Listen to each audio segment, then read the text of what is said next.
Obviously a frustrating result. What do you make of that? Yeah, really frustrating. I thought the amount of good ball that they had, was hoping it would pan out a little bit like the Featherstone game. Really, we just defended our line so well. The defence was outstanding, really. If Ethan's down on the first try, and if he's in the line there, we probably don't concede on that either. So very similar to the Featherstone game, where I thought we were super tough. We worked really hard for each other as a team.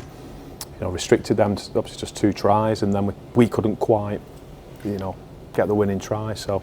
And as you say, it's sort of down to these fine margins. Is that's a positive to take, because these performances, they're really, really tight, and you're just sort of falling on the wrong side of them. Yeah, there's a lot to it. So defensively, it was a phenomenal effort. It was up there with the Featherstone effort. It was absolutely insane.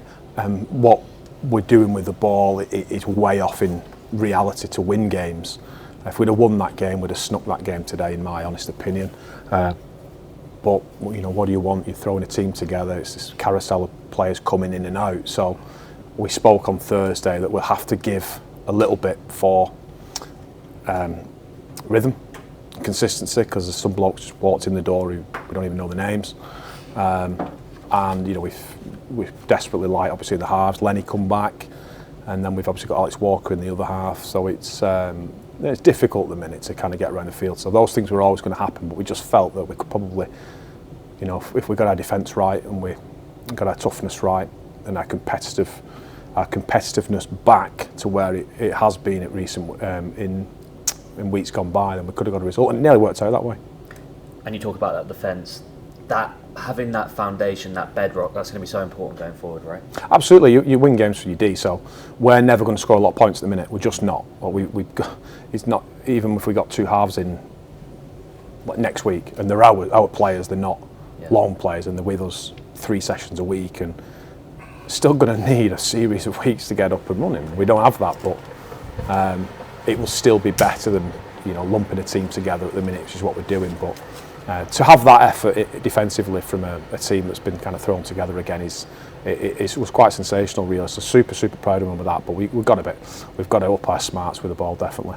And one player who does seem to know where the points are is obviously Smith. He went over twice today. I mean, what did you make of his performance? Yeah, brilliant. Yeah, obviously when we lost Liam Tyndall as well, it was important that we got particularly someone with some speed as well, and to score tries from broken play. And I thought he was great defensively. He was good.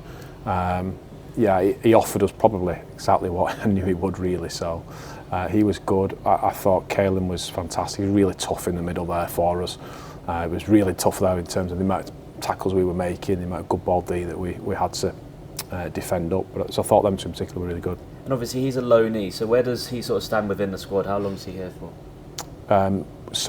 There's only one loan player. Yeah. The loan player is Connor Barley, and the rest are dual registration players. Okay. So they just come week to week, and we're just working week to week at the minute. We'll have next weekend off, and then we'll work out what team we can assemble for the week after.